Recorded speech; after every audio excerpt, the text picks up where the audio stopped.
Haleem to impress your guests or yourself.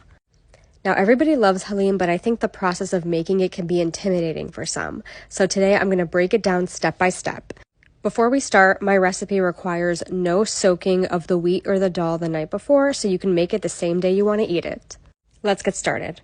So the first thing I'm going to do is break down all of the grains and lentil that we need. The star of the show is the wheat. Sometimes this is called wheat for Haleem, pelleted or peeled wheat, or golden wheat. Then we have our pearl barley. This is also essential for adding the right texture to the dish. Should look like this.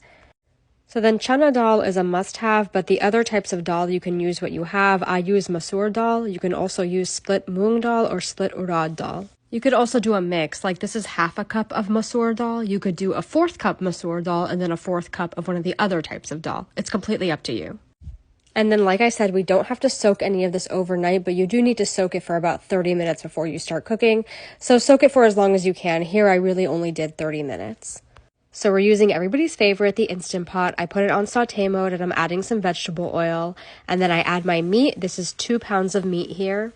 And this may not seem like a lot, but 2 pounds actually makes a massive amount of Haleem, and I was making a lot here, so you may want to have this recipe if you don't want to come out with so much Haleem, and you're going to see just how much it is when I put it into the bigger pot at the end. So I'm just browning my meat a little bit, stirring it around. Then I'm going to add my ginger paste and my garlic paste, and then I also add green chili paste. And if you can't find green chili paste, you can just take some green chilies and pulse them in the food processor until it becomes a smooth consistency.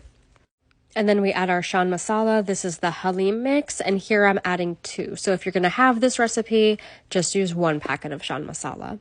Now, when you go to buy this, you might also see that Shan makes a Haleem mix kit, and that has, like, I think the barley and the wheat already in it. I've never used that, so I can't talk about how good it is. I always just get the spice and buy all the grains myself.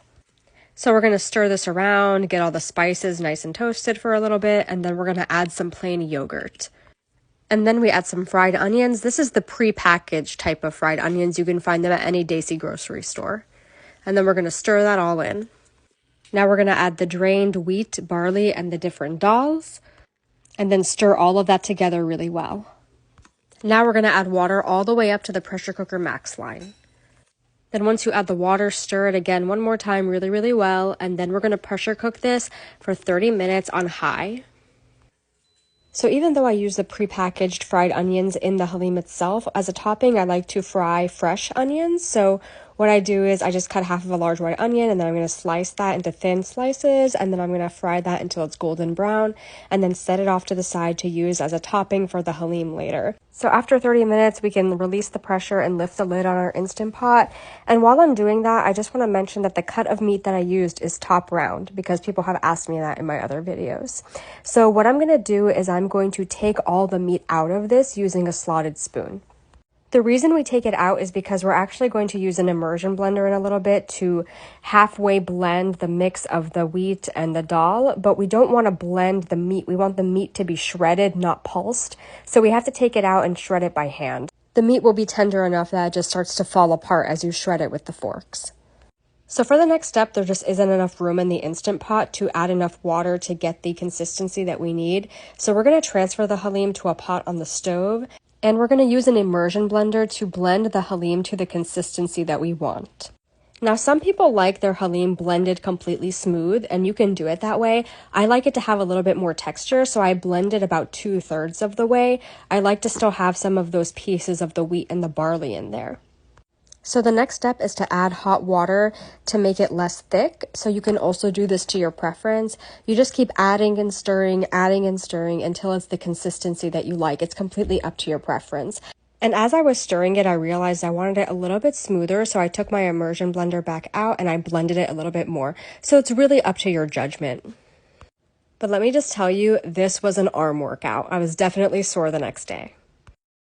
So once you're happy with the consistency of the Haleem, both with how thick it is, with how much water you've added, and how much you've blended it, then you can add your shredded meat back in and stir it in really, really well. Another arm workout, but this is the last step.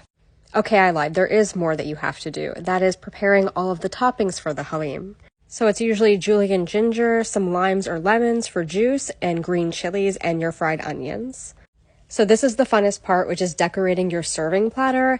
And as you guys know, Haleem is not the most appetizing looking dish, so this makes it look pretty. And we add some of those fried onions on top. Then I'm sprinkling some green chilies. The cilantro is just for presentation. It's not an essential topping to Haleem.